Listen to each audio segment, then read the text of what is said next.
بسم اللہ الرحمن الرحیم۔ السلام علیکم۔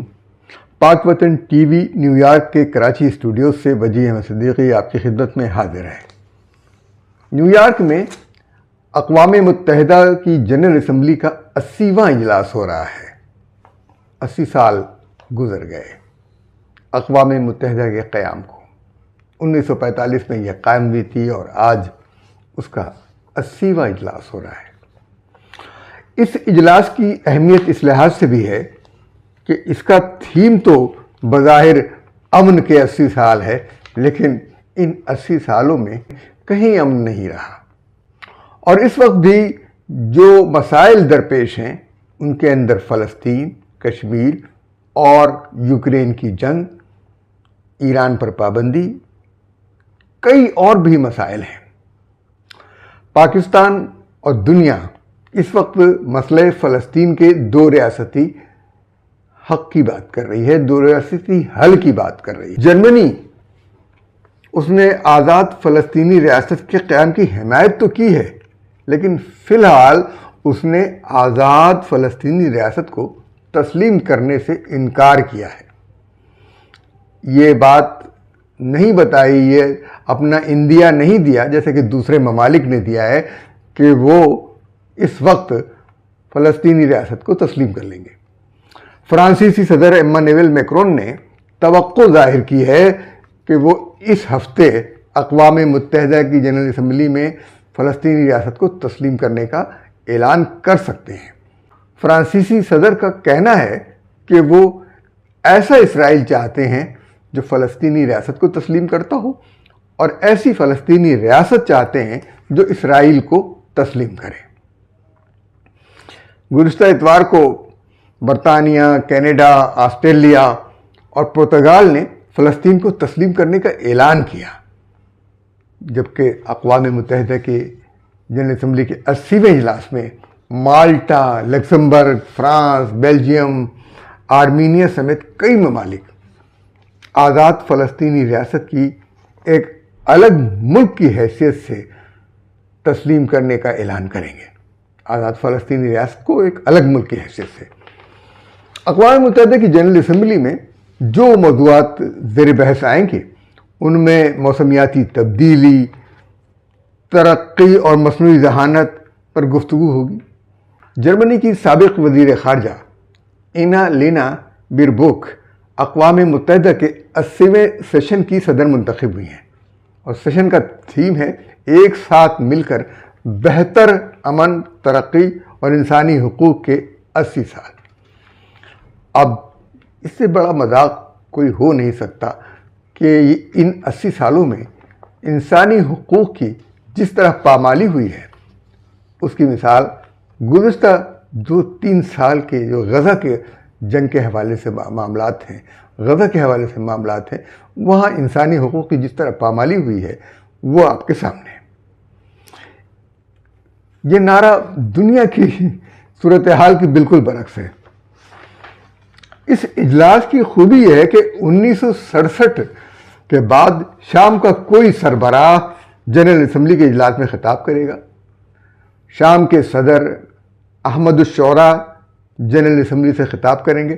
بعض پارٹی جب سے برسر اقتدار ہے، یعنی 1967 سے برسر اقتدار رہی گزشتہ سال تک، اور پھر شام کے نئی حکومت شام میں آئی تو اب وہ اس کو تسلیم کیا گیا ہے، اور اس کے صدر جناب احمد الشورا آ کر اسمبلی کے اجلاس میں خطاب کریں گے۔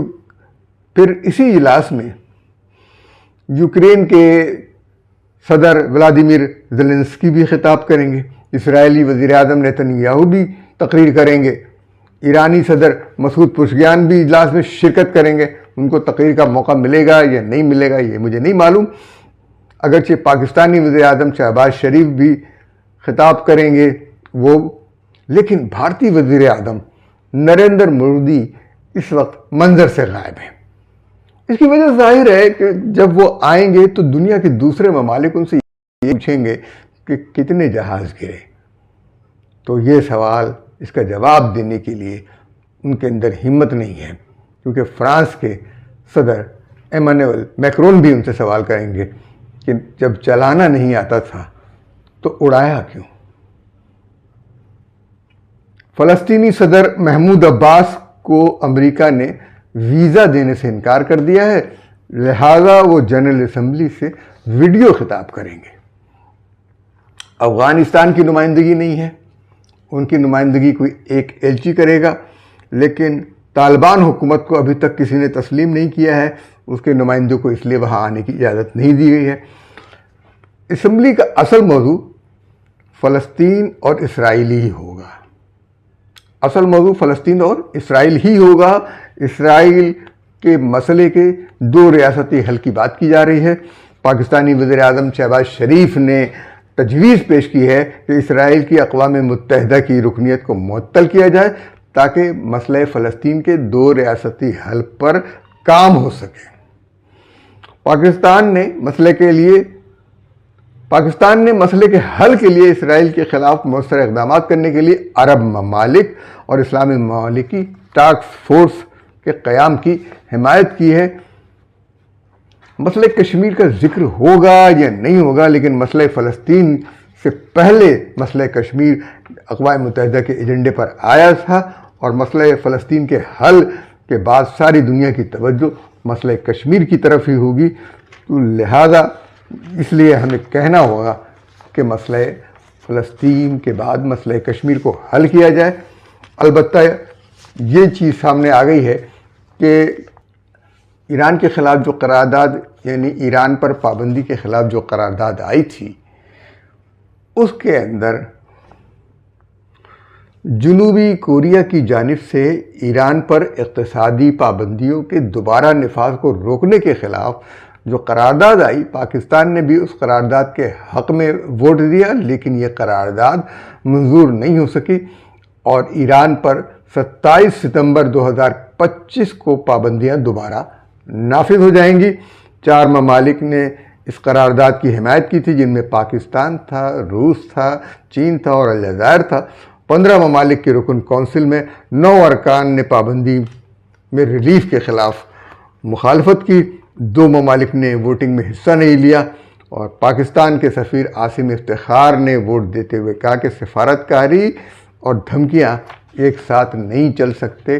یہ ایک افسوسناک پہلو تھا، لیکن ہم یہ آپ کے سامنے کہہ رہے ہیں کہ اس وقت اقوام متحدہ میں مودی کا نہ ہونا کس بات کی ضمانت ہے، کس بات کی علامت ہے، آپ خود ہی سمجھ سکتے ہیں۔ ہمارے چینل کو لائک کیجئے، سبسکرائب کیجئے، شیئر کیجئے اور ہمیں اجازت دیجئے۔ اللہ حافظ ناصر۔